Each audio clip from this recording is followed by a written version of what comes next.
तो भारतीय राजनीति में एक बहुत बड़ी खबर आई है जिसने सबको चौंका दिया है। आम आदमी पार्टी के सबसे जाने माने चेहरों में से एक राघव चड्ढा पार्टी छोड़ रहे हैं।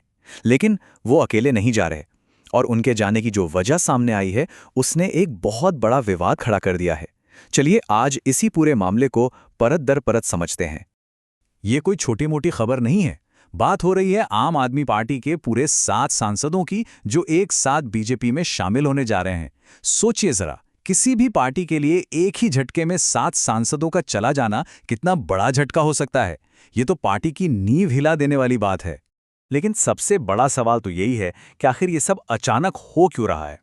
आम आदमी पार्टी, जो हमेशा खुद को एक अलग तरह की राजनीति का चेहरा बताती आई है, उसके अंदर इतनी बड़ी टूट की वजह क्या है? इसी सवाल के जवाब में पूरी कहानी छिपी हुई है। तो सबसे पहले ये समझना जरूरी है कि इस पूरी कहानी के केंद्र में कौन है और असल में हुआ क्या है, क्योंकि ये मामला सिर्फ एक नेता के पार्टी बदलने से कहीं ज्यादा बड़ा और गहरा है।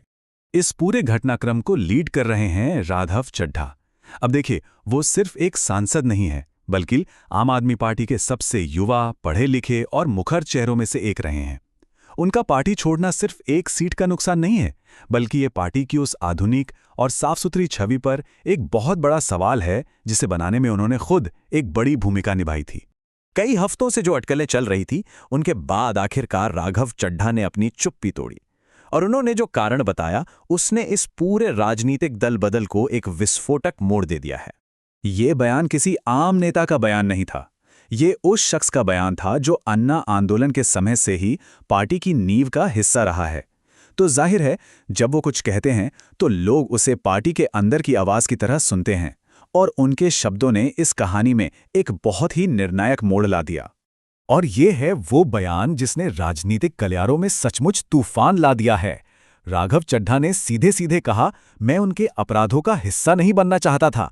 ये सिर्फ कोई राजनीतिक मतभेद का आरोप नहीं है, ये तो सीधे सीधे किसी आपराधिक गतिविधि में शामिल होने का एक इशारा है। अपराध राजनीति में ये बहुत भारी शब्द है। तो राघव चड्ढा का असल में इससे मतलब क्या था? चलिए उनके बयान के आधार पर इन आरोपों की गहराई को समझने की कोशिश करते हैं। चड्ढा ने अपनी बात में 3 मुख्य चीजें कही। पहली, कि एएपी का जन्म ही भ्रष्टाचार के खिलाफ एक बड़े आंदोलन से हुआ था, लेकिन अब वो अपनी उन्हीं जड़ों को खो चुकी है। दूसरी, पार्टी के जो मूल सिद्धांत थे, जैसे कि पारदर्शिता और आंतरिक लोकतंत्र, वो अब बस कहने सुनने की बातें रह गई हैं। और तीसरा और सबसे गंभीर आरोप, उन्होंने इशारा किया कि पार्टी के अंदर कुछ ऐसे काम हो रहे हैं जिन्हें वो अपराध मानते हैं, और वो उसमें किसी भी कीमत पर हिस्सेदार नहीं बनना चाहते। वैसे इस तरह के घटनाक्रम को राजनीतिक भाषा में दल बदल या डिफेक्शन कहा जाता है। ये भारतीय राजनीति में कोई नई बात नहीं है। अक्सर इस पर आया राम गया राम वाली कहावत से तंज भी कसा जाता है, और इसे रोकने के लिए कानून भी बने हैं। चड्ढा का ये कदम उसी लंबी कहानी का एक नया अध्याय है। तो अब सवाल उठता है कि एक नेता और 6 सांसदों के जाने से राजनीतिक समीकरण पर क्या असर पड़ेगा। जाहिर है, एक पार्टी को नुकसान होगा और दूसरी को फायदा, लेकिन यह असर कितना गहरा होगा, आइए देखते हैं। आम आदमी पार्टी के लिए ये सिर्फ गिनती का नुकसान नहीं है, ये उनकी नैतिक जमीन पर हमला है। उनकी जो ईमानदार राजनीति की छवि है, उस पर एक बड़ा सवालिया निशान लग गया है। वहीं दूसरी तरफ बीजेपी के लिए ये एक बहुत बड़ी मनोवैज्ञानिक जीत है। उन्हें न सिर्फ एएपी का एक मजबूत स्तंभ मिला है, बल्कि इससे ये भी संदेश जाता है कि विपक्ष की एकता में एक और दरार पड़ गई है। इस तरह की बड़ी राजनीतिक घटनाएं अपने पीछे हमेशा कई अनसुलझे सवाल छोड़ जाती हैं।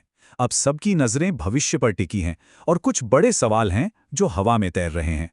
ये समझना बहुत जरूरी है कि ये सिर्फ एक दिन की सुर्खी बनकर नहीं रह जाएगा।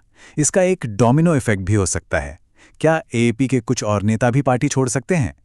क्या ये घटना आने वाले चुनावों से पहले विपक्ष की पूरी रणनीति को प्रभावित करेगी?